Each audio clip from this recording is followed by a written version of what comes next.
We can't read. And why this is true and how we can change it? Let's talk about it now. With a high degree of certainty, we all were at school at some point and learned to read there.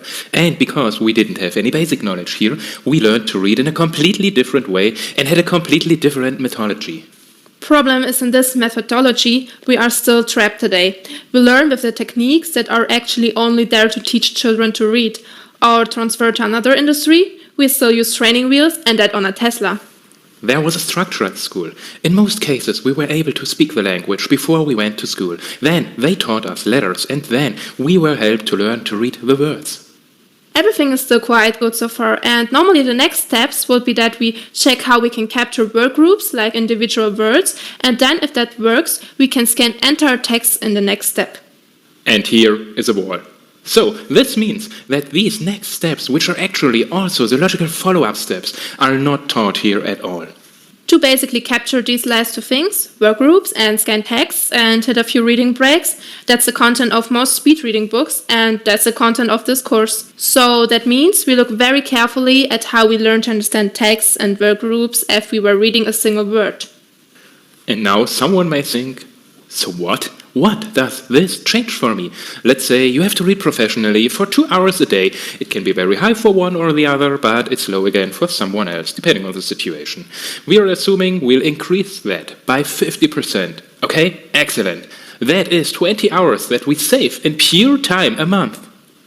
In other words, that's 240 hours a year, 30 full-time working days, and now make a promise right at the beginning. 50% increasement will be disappointing for us. 100 to 200% are completely realistic, unless you have already worked with the techniques that we are doing here beforehand. But otherwise, 300 or 400% are absolutely no problem here. And we can say that without any worry. We even say with a certainty that we can promise if there is not at least 100% increase in speed, then we will be happy to give you all the money back for this course. So we are pretty sure about that. By the way, a lesson in advance and an important thing because we always experience a lot of questions, especially in the live events. But how is that when I read faster? Then I don't even get the text. This is a mistake in reasoning, and I can show you why this is a mistake in the following sentence. I do not understand you. Please speak faster. What? I do not understand you. Please speak faster. Doesn't that sound totally stupid? Definitely. But it is not. The moment we understand that our brain only knows one number for its capacity utilization, namely 100%, it looks a little different. We cannot use our brain to 60%, we also cannot use our brain to 80%, it only works 100%. So what happens when we're not 100% busy? This happens often. When you read a text, then it's like, I can keep the focus. Somehow I'm reading the beginning of the page, and at the end of the page, I've planned my household in my head. I was thinking about my current argument with a buddy. I thought about what to do tomorrow at work, and I also have planned tomorrow completely. But I have zero remembered from the text. This is because our brain is looking for places next to the show. So here is the tip in advance. If you have problems with the text, read it faster. If there are problems with a course, such as this one, or with an audiobook or something spoken to follow somehow, speed up, that's no joke. We are now listening to audiobooks at 3 times speed and we understand more than when we were listening to audiophone at normal speed. We didn't want to believe it in the beginning, but tried. It works. So that means with speed reading, we understand more, not less. There is also a lot of techniques, and when we were dealing with the topic, we really wallowed through the library. We looked at books endlessly, and we did notice there are all techniques that you really have in all books, in all sources on the subject, but there are also techniques that are only found in single sources. Basically, this course is what we have put together from many books, condensed as much as possible. And we always keep the lessons limited to the essentials, because your time is valuable.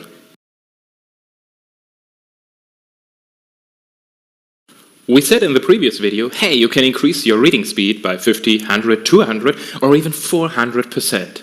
But now we ask ourselves at this point, but how high is my reading speed right now? How do you even measure that?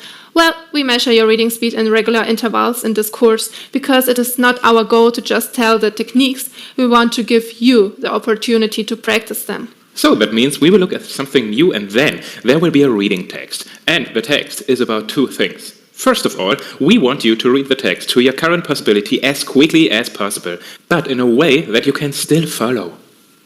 Because it would be stupid if I now just say read the text quickly. Looking at it, finish! That is exactly why we have the following method here, so that it does not happen that way. First, we need a stopwatch, either the one on your smartphone or a physical one too. However, we have a few links to online stopwatches showed before we start with the reading tests.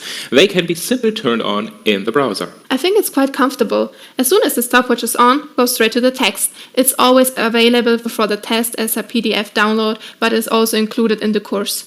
Read the text, and as soon as the text is ready, put it away so that you can no longer look at it. Mainly face down when it's printed out. When you look at the text in the Udemy course, simply click on Next and it's no longer visible. Then stop the stopwatch, write down your time, and then do 2 minutes nothing. We don't really care what happens during that time. The main thing is that nothing happens that has anything to do with the text. Because if you just read the text and then immediately see if you have understood the text, then we only look at short-term memory and ultra-short-term memory. That's not really our goal. We like the text to be understood and not just memorized by individual lines. After 2 minutes, you can click Next, and a test with questions about the text will appear. This test will show you how much of the text you have kept. That's all you need to know at this point. We start right away in determining your first reading speed. Since we already have the camera, and or maybe also our observers, we can observe something else as well. What is your head doing while reading? That will be the question, because the moment your head moves while reading, and even if it's only very slightly, we are limiting again. Meaning that we have not yet reached the spiritual points, but we can already say what roughly puts on the limits here. The moment we use hand or mouth for reading, we limit ourselves to 100 words per minute. It might be faster, but that is the average experience. That means we are limited to 100 words per minute. If you leave away your hands and mouth and only move your head a little while reading, great, but I've never experienced that this way of reading. Moving your head along the lines can get you over 300 words per minute. And that was really all except for this point. If we really only speed over the paper or the display by moving our eyes, thousands words per minute is definitely possible depending on how the text is written, depending on what kind of text it is, depending on our interest.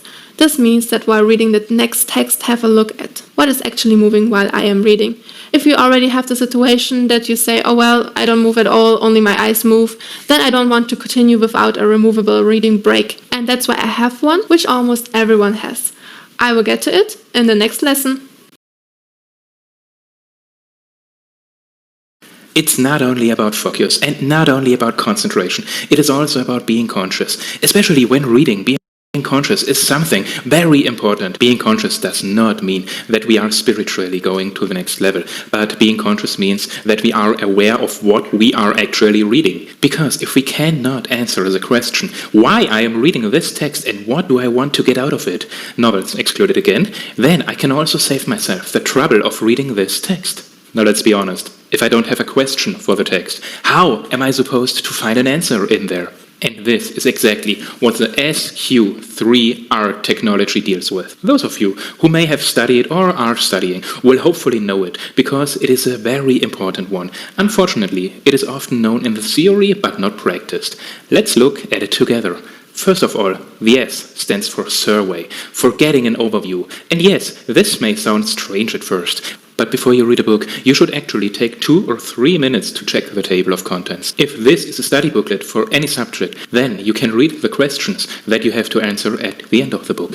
If you are not reading for a degree, then you can think, okay, the chapter might tell me this, or that's how this is structured. And it is not all about doing something consciously, but during this time we prime our brain, we flip a switch, and then the brain scans the table of contents and checks, okay, I will learn about that. Then, later, when we read, the brain is much more open to the content. We get through the book much better when we really know how it's structured, what the outline is. After the table of contents, we do not get straight into reading, and then comes the letter Q, namely questions. What is the book supposed to tell me? If I cannot answer what is a text supposed to tell me, then I leave it. No joke. If there is only one article in the magazine for me, I do not have to read the whole magazine completely. This means the courage to leave a gap is definitely in order here, and I should think about what kind of information I want to get out of it. After the letter Q comes the point which would nobody have accepted. Right, it's read. Bum, bum, ba. And read in this model is simply about reading with understanding, preferably unless it's a borrowed book. This booklet should not be recognizable afterwards. So post-its, highlighter, pencil drawings. I am a catastrophic drawer, but I still take notes or make little sketches because this is not even okay. This is necessary. The important thing is that we put our stamp on the book, or at least read it with understanding. The next step is not done by many people, because some think that when you speed read a book, it gets picked up, done, finished. But no, it does not work like that. After each chapter, there is a better understanding recite, the second R in the model. That means after each chapter, after each paragraph, put the book away for a minute and think about it consciously. What happened in that chapter? Why it is so relevant? During reading, new nerve paths are created in our brain for knowledge. The moment we put it aside and think about it again, these new nerves are being supplied with blood as we think about it. That's why, by the way, knowledge is so consolidated so well through repetition. If we use an area of the brain, it will be better supplied with blood and nutrients, and it will grow and flourish. That means that this short pause afterwards does not slow down our reading speed, but increases our understanding massively. And to the fact that the body doesn't have to build up new cells all the time, which are not even really used, and then, in the worst case scenario, are already removed the next day. This is because our brain removes brain cells which are not used more than one time. Well, we didn't need them after all, does your brain think? We can make sure that this recite step consolidates our knowledge right away. And in the last step, once I have put the booklet away or the text, I do a review. And a review means that in the very best case, I summarize the content on one page. By the way, you can do that as well, pretend to write a recommendation, a review, or write a book review. It does not have to take much time, it does not have to take very long, but every second you spend on this is worth its weight in gold. Because at the moment you ask yourself, what can I apply, and write this down, this triggers other processes in your brain. I think we all know them, people who can describe any diet, but are still not slim. What is the reason for this?